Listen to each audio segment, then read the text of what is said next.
kita coba mulai dengan pembahasan tentang tawakal ini. Saya pengen bacain satu hadis. Dan kita coba untuk mengeksplor atau kita coba untuk membahas tentang hadis ini. Ini hadis sudah pernah saya bahas ketika kita bahas bab tentang takdir. Tapi hari ini kita mau melanjutkan supaya ibu-ibu dan bapak-bapak lebih memiliki pemahaman yang bagus tentang takdir. Sebelum saya bacain hadis ini, saya perlu jelasin. Secara saya dari orang yang belum muslim kemarin ketika masuk Islam, saya melihat salah satu pemahaman yang paling parah terjadi pada kaum muslimin itu pemahaman tentang takdir. Kenapa? Karena efek daripada pemahaman yang salah tentang takdir ini membuat orang kalau nggak jadi males banget, kalau nggak jadi nggak percaya sama Allah. Ini kalau pemahaman yang salah. Maka kita coba mendekati bagaimana caranya kita tuh menjadi seorang muslim yang percaya takdir tapi tetap produktif. Nih, ini adalah hadisnya. Ini hadis dicatat dalam Sahih Bukhari. Jadi nggak usah diragukan kesohihannya, nggak usah diragukan derajat hadisnya. Ini berarti hadisnya sudah level paling tinggi lah kalau sudah masuk Sahih Bukhari. Ceritanya begini, bahwasanya suatu ketika kata sahabat, jadi dari Ali radhiyallahu anhu, dari sahabat Ali, suatu ketika kami berada dalam pelayatan jenazah di Baqi Al-Gharqad. Jadi kalau teman-teman tahu di Madinah itu kan ada pemakaman namanya Baqi. Baqi itu kalau misalnya teman-teman arah kiblat, yaitu di depan kiblatnya itu ada perkampungan Baqi. Dulu ceritanya kalau yang pernah pergi ke Madinah, lihat ada pagar masjid nggak? Pagar masjid kan biasa orang janjian di situ ya. Janjian di pintu 333 ya. Nah itu kan pagar masjid tuh. Nah zaman Rasulullah, seluruh pagar masjid itu ya, kalau dibandingkan dengan zaman Rasulullah, seluruh kota Madinah itu di dalam pagar masjid itu. Bisa difahami ya. Jadi sekarang Madinah tuh udah luas banget, meluas banget. Berarti zaman dulu kalau kita lihat zaman sekarang Gorkot atau Baqi Al-Gharqad, bukan Gorkot, Baqi Al-Gharqad, pemakaman Baqi itu di luar pagar atau di dalam pagar? Di luar. Berarti zamannya Rasulullah Baqi itu di luar kota, paham ya? Itu di luar kota Madinah. Jadi sahabat ini lagi keluar kota ceritanya, lagi jalan-jalan sama Rasulullah, lagi traveling. Tapi dekat masih ya, karena luar kotanya masih dekat. Jadi pergi ke Baqi Gharqad. Kemudian Rasulullah Shallallahu Alaihi Wasallam datang. Jadi para sahabat itu kemudian lagi di Baqi, Rasulullah datang dan lalu para sahabat biasa kalau Rasul sudah datang maka semuanya berkumpul di sekitar beliau Shallallahu Alaihi Wasallam. Saat itu beliau membawa tongkat kecil lalu beliau tegakkan dengan kakinya. Kemudian beliau bersabda, ini sabdanya, tidak ada seorang pun dari kalian dan tidak ada satu jiwa pun yang dilahirkan kecuali tempatnya telah ditulis di surga dan di neraka. Dan telah pula ditulis apakah ia akan hidup sengsara atau hidup bahagia. Jelas sampai di sini? Jadi Rasulullah pakai tongkat lalu kemudian ditegakkan. Lalu seolah-olah pengen ngasih tahu bahwasanya semua orang itu sudah digariskan dengan tongkat itu. Jadi kata Rasulullah semua orang sudah digariskan sebagai orang yang masuk surga atau orang yang masuk neraka setelah matinya, dan selama hidupnya dia sudah dicatat jadi orang yang seneng atau orang yang susah gitu ya. Bingung kan? Jangankan Anda bingung, sahabat juga bingung, makanya kita bahas. Maka begitu mendengarkan itu seolah-olah sahabat mendengarkan semuanya sudah digariskan atau dalam bahasa kita ditakdirkan. Gitu kan ya. Maka ketika sahabat dengar itu, lalu seorang laki-laki bertanya, wahai Rasulullah, ya Rasulullah, kalau gitu apakah kita tidak bertawakal saja terhadap apa yang sudah ditulis bagi kita? Jadi tawakal masuk nih di sini. Kan kita kemarin bahas tawakal ya. Tawakal kan mewakilkan semuanya pada Allah. Ada kejadian bertawakal. Bagian daripada bertawakal itu kan adalah qada dan qadar. Adalah meyakini kan gitu kan ya. Jadi tawakal, saya ulangi lagi, adalah artinya mewakilkan. Tawakal tuh asal katanya wakil. Contoh kayak gini. Lik, tolong dong Lik ngisi di Masjid Al-Muttaqin. Saya bilang, waduh saya lagi nggak bisa nih. Bisa nggak diwakilkan? Diwakilkan sama siapa? Diwakilkan sama Ustadz Anu misalnya. Nah berarti saya lagi bertawakal tuh, lagi mewakilkan. Karena saya nggak bisa, ya udah kamu aja. Tawakal pada manusia adalah ketika manusia tuh merasa dirinya nggak bisa, dirinya lemah, dirinya nggak tahu, maka dia bilang, ya udah Allah urusin aja urusan saya udah nggak bisa. Itu namanya tawakal. Di dalam Islam tawakal itu penting sebagaimana kita sudah jelasin kemarin. Karena tawakal adalah bagian daripada akidah, juga bagian daripada keyakinan terhadap ketentuan Allah. Oke, balik lagi ke dalam hadis ini. Rasul katakan semua orang sudah ditentukan apakah dia mati masuk surga, apakah dia mati masuk neraka, hidupnya sengsara, hidupnya bahagia, semuanya sudah digariskan atau sudah ditentukan. Maka salah seorang sahabat berkata, ya Rasulullah kalau gitu gimana kita bertawakal aja nih. Maksudnya kita udah gak usah ngapa-ngapain. Ya ngapain lagi kita ngapa-ngapain. Orang kita semuanya sudah ditakdirkan. Bahasanya sahabat kalau gitu kita tawakal aja. Gak usah sholat. Kenapa? Lah kalau sholat pun nanti dicatatnya menjadi orang sengsara. Tetap aja sengsara. Sholat tetap sengsara. Ya enggak? Dan kalau sudah ditakdirkan masuk neraka. Ya tetap aja ngapain sholat. Itu kata para sahabat seolah-olah gitu. Sebaliknya kalau kita sudah ditakdirkan masuk surga, ngapain juga sholat? Lah ujung-ujungnya pasti masuk surga. Nggak usah sholat juga pasti bahagia. Kalau sudah ditakdirkan bahagia. Paham sampai di sini? Langsung Rasulullah koreksi. Langsung Rasulullah koreksi. Artinya pemahaman kayak gini pemahaman benar atau salah? Salah. Ya, jadi ini dulu yang harus diketahui. Ketika ada sahabat yang mengatakan kalau gitu saya tawakal aja, Rasul katakan itu bukan tawakal. Itu namanya malas. Itu namanya kamu ngawur seolah-olah gitu. Walaupun Rasul nggak ngomong gitu ya, tapi itu bukan tawakal karena Rasul langsung koreksi. Bagaimana Rasulullah Shallallahu Alaihi Wasallam mengoreksinya? Maka beliau bersabda, beramallah. Beramallah. Jadi kan kalau tadi para sahabat berkata, ya udah kalau gitu ngapain kita beramal? Ngapain kita sholat? Toh nanti kalau masuk surga sudah ditentukan ya masuk surga juga. Kalau sudah masuk neraka ya ngapain beramal juga? Toh juga masuk neraka. Tapi Rasul langsung mengoreksi beramallah. Kenapa? Adapun orang-orang yang dimudahkan adapun orang-orang yang ditentukan di dunia untuk jadi orang yang bahagia dan di akhirat masuk surga, dia akan dipermudah melakukan amal-amal kebaikan. Sedangkan orang-orang yang ditentukan di dunia sengsara dan masuk nanti ke neraka, maka dia dimudahkan untuk melakukan amal-amal yang maksiat. Jelas? Beliau lalu menutup dengan membaca surat Al-Lail yang sudah sering kita sampaikan.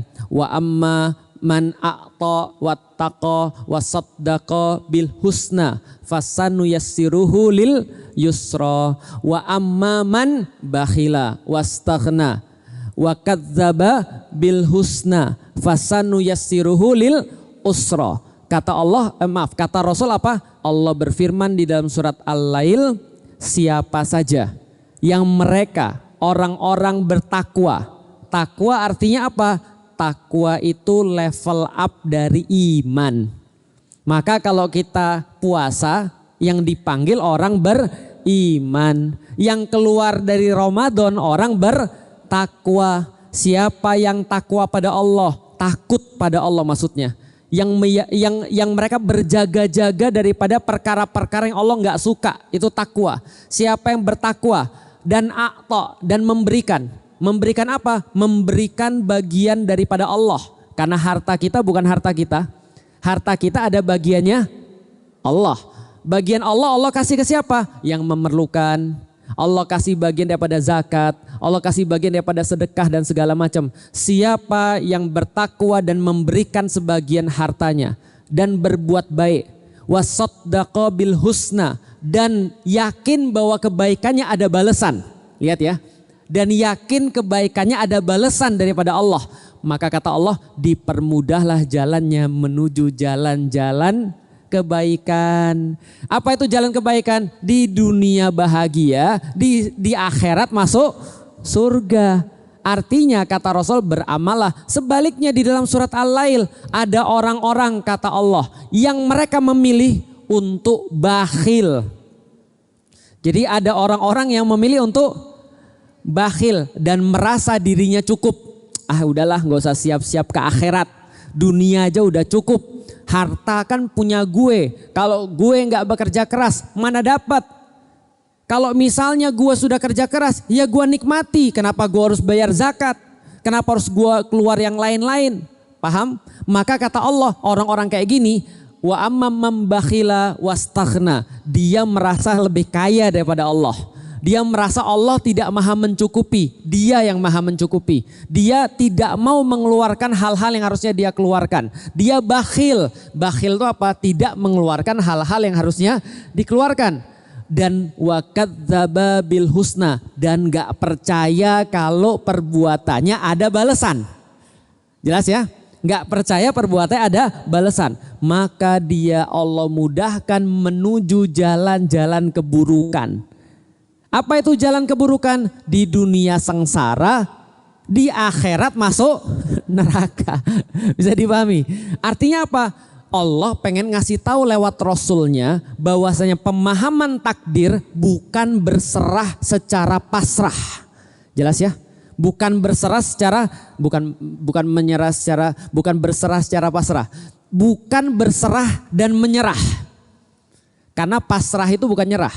Bingung? Nanti saya jelasin, tenang.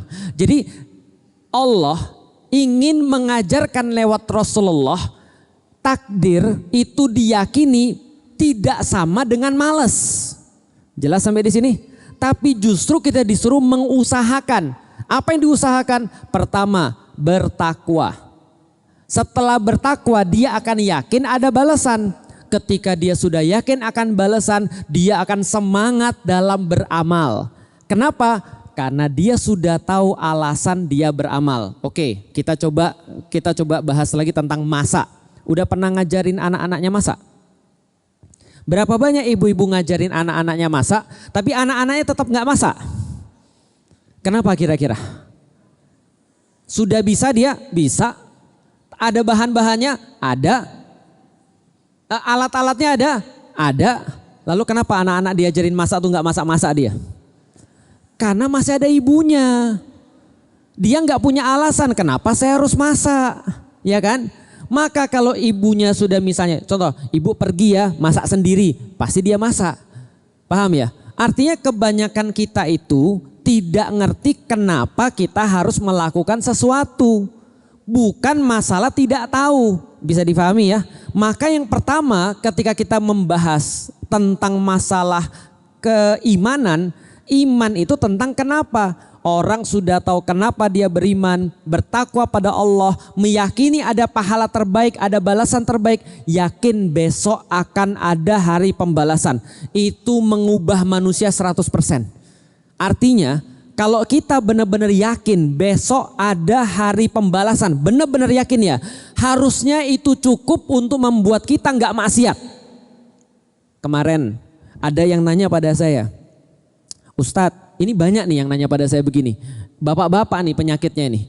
Ustadz, suami saya suka nonton film-film yang gak bagus. Bagaimana Ustadz? Lah itu masalahnya tuh. Kalau dia yakin ada hari esok, kiamat, ya dia gak mau pasti. Tapi kalau dia gak yakin atau keyakinannya itu ditutupi hawa nafsunya, jadi tuh barang. Pasti berbuat maksiat lagi. Paham ya? Jangankan selingkuh, nonton film porno nih masalahnya nih. Lah kalau andaikan orang yakin bahwasanya ada hari akhir, gak usah hari akhir deh, gini deh, kan saya udah bilang. Orang tuh kan kalau takut melakukan sesuatu kan ada layer-layernya, ada lapis-lapisnya, bener gak? Contoh ya, soalan film porno. Andaikan laki-laki kalau nonton film porno, itu misalnya dia nontonnya sendirian atau berjamaah. Yang mana Pak? Sendirian katanya. Kenapa nggak berjamaah? Malu, benar. Lah kalau nontonnya sudah berjamaah itu kan levelnya udah akut tuh. Berarti kenapa mereka nonton sendirian? Karena takut ketahuan. Karena dia tahu itu perkara yang nggak baik. Kalau ketahuan kira-kira gimana? Ya malu Ustadz. Oke, sekarang saya mau nanya nih. Kan banyak tuh ada orang di DPR gitu kan ya, yang sampai rapat nonton film porno kan ada juga tuh. Ada orang yang ngaku memang senangnya nonton film porno dan segala macam. Ya kayak gini-gini lah. Sekarang saya mau nanya. Tapi saya nanya cuma bagi orang waras ya, bukan yang nggak waras ya. Kalau yang sudah ngaku terang-terangan nonton film porno kan nggak waras menurut saya. Tapi yang masih waras nih. Bapak-bapak jangan ibu-ibu. Bapak-bapak lebih malu ketahuan sama orang atau ketahuan sama anak sendiri yang sudah punya anak? Sama anak sendiri. Jelas sampai di sini? Nah, yang buat saya takut tuh ya, kalau seandainya saya melakukan perkara-perkara kayak gini ya, nyimpen film porno dan segala macam. Nanti kalau saya mati, komputer saya pakai siapa? Lah terus kalau dia buka ada gitu gimana tuh? Paham gak sih maksudnya? Tapi saya yakin saya pasti mati gak? Yakin. Berarti yang buat kita maksiat apa? Kita merasa abis ini masih hidup kan? Kita merasa sebelum mati bisa ngapusin dulu kan itu film-film yang aneh-aneh. Saya paham gak sih maksudnya? Oke, itu baru di dunia tuh. Itu baru di dunia. Di akhirat gimana? Maka terhadap orang-orang tadi, Ustadz gimana caranya? Saya bilang gini, saya nggak tahu caranya karena ini berkaitan dengan candu. Ini udah kayak penyakit. Kalau penyakit fisik diselesaikan dengan obat fisik, penyakit mental itu diselesaikan juga dengan obat mental dan nggak bisa sekali dua kali. Tapi belajar tentang keimanan harusnya bisa membuat dia lebih tahan daripada ketika dia nggak paham tentang iman. Terus gimana Ustadz? Saya ngajarin terhadap orang-orang yang mau maksiat ya. Lalu kemudian kalau dia lagi mau maksiat, saya bilang gini, doa sama Allah. Ya Allah gantiin saya yang lebih baik di yaumil kiamah. Paham gak maksudnya? Aku seneng ini ya Allah. Aku suka nih melakukan kemaksiatan ini. Tapi aku pengen yang lebih baik. Maka gantiin ya Allah. Karena hadisnya Rasulullah Sallallahu Alaihi Wasallam itu menyampaikan kepada kita bahwasanya kalau kita ninggalin sesuatu yang kita sukai karena Allah, maka Allah pasti ganti yang lebih baik. Entah di dunia, entah di akhirat. Lebih baik diganti di dunia atau di akhirat? Di akhirat lah. Kalau di dunia dinikmati cuma segitu-gitu aja. Kan gitu. Ya Allah gantiin saya dengan yang lebih baik. Nah kata-kata ya Allah gantiin saya dengan yang lebih baik. Itu hanya bisa terjadi kalau dia yakin balasan. Paham maksudnya? Maka Allah sampaikan tadi. Wa amma man taqa wa a'ta wa saddaqa bil husna. Jadi orang yang bertakwa, dia akan kemudian meyakini ada balasan. Di titik itu dia akan mudah melakukan kebaikan dan bisa meninggalkan keburukan meskipun susah. Bisa dipahami ya. Jadi kita bahas dulu sebelum ke takdir, kita bahas lagi tentang hadis ini. Rasul katakan pemahaman orang yang mengatakan kalau semua sudah ditentukan oleh Allah maka kita nggak usah ngapa-ngapain, betul atau salah? Ingat ya, coret dulu di kepala nih. Kalau ada nih kepikiran, kalau ada terbersit, kalau ada orang yang ngomong bahwasanya kalau Allah sudah menentukan ngapain dong kita beramal. Rasul sudah nyalain dari dulu. Rasul sudah mengoreksi ini dari dulu. Rasul katakan enggak gitu. Pemahamannya enggak gitu. Bagaimana pemahamannya? Siapa yang bertakwa pada Allah lalu kemudian membenarkan amal-amal yang baik, ada balasannya di situ, maka dia berbuat amal-amal baik dan amal-amal itu akan dipermudah oleh Allah. Maka Allah di dalam surat Ar-Ra'd mengatakan innallaha la yughayyiru ma biqaumin hatta yughayyiru ma bi anfusihim. Allah tidak akan pernah mengubah keadaan dalam satu kaum sampai kaum itu mengubah keadaannya sendiri. Artinya yang Allah kasih tahu semua tergantung Anda. Anda mau beramal baik atau beramal buruk.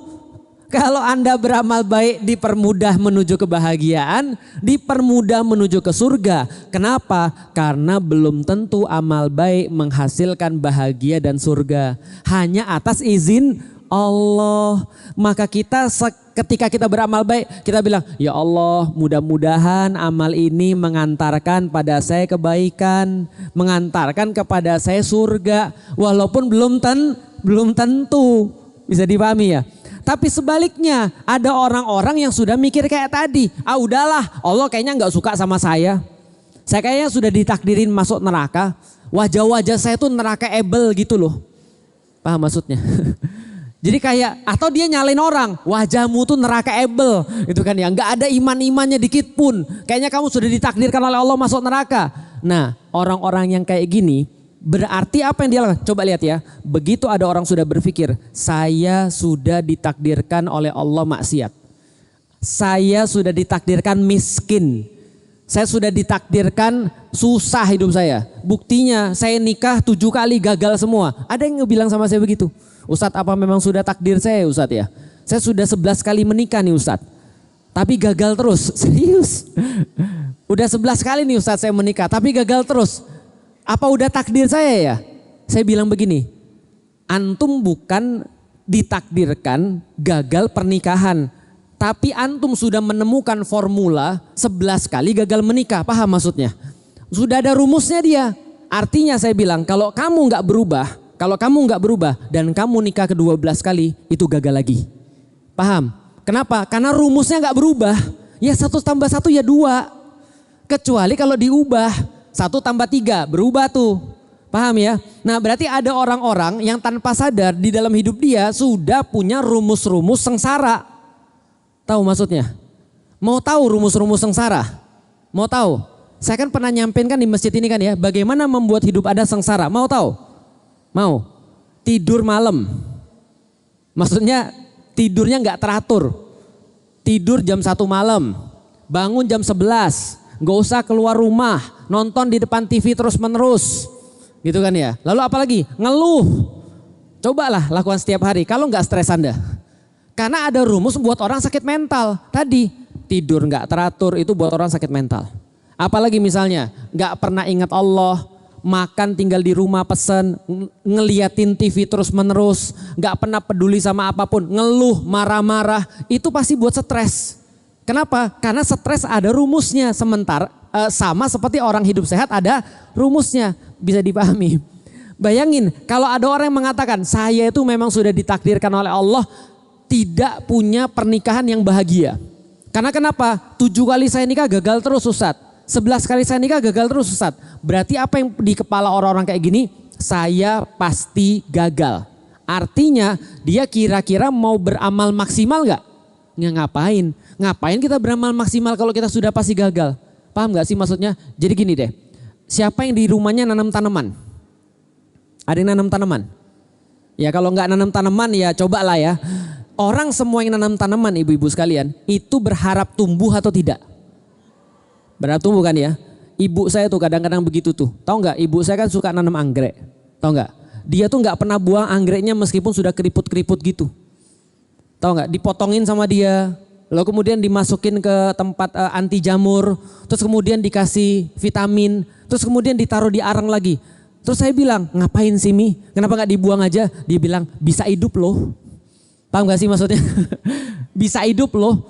Ternyata memang ada yang hidup juga tuh. Jadi di antara kayak udah mau mati tuh ada hidup. Kenapa dia melakukan itu? Karena dia punya harapan. Bener nggak? Lah kalau seandainya saya, itu kan kalau anggrek tuh ada kemungkinan hidup. Walaupun di antara 100 batang cuma 2 biji lah yang hidup. Gitu ya. Tapi kan ada harapan. Tapi sekarang saya mau nanya Anda nanam batu. Anda berharap dia tumbuh.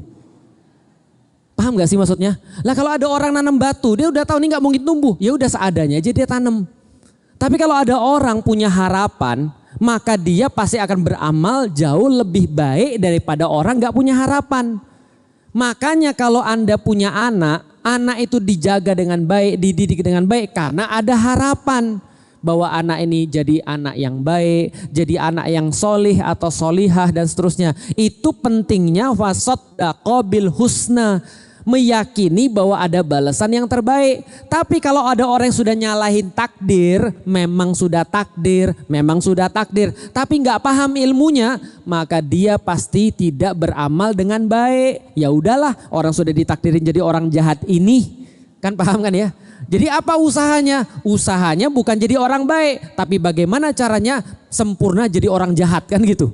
Karena saya sudah ditakdirkan jadi orang, paham ya? Jadi masalahnya di mana nih? Di dalam kepala.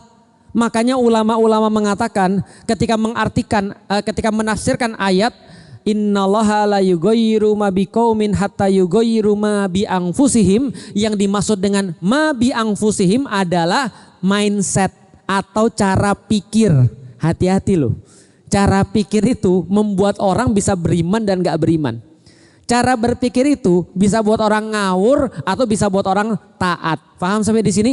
Oke, kita sudah sampai mana pembahasannya? Ada hadis Rasul sampaikan bahwasanya Allah sudah menentukan orang masuk surga, orang masuk neraka, sengsara atau bahagia hidupnya. Ada sahabat yang bilang, ya Rasulullah kalau gitu kita nggak usah beramal. Salah atau benar? Bagus. Yang benar gimana? Berharap pada Allah, takwa, berharap pada Allah, ada balasan yang terbaik daripada yang kita lakukan, beramal yang terbaik, maka Allah akan memudahkan amal-amal itu untuk membuat kita bahagia di dunia dan masuk surga. Paham sampai di sini ya?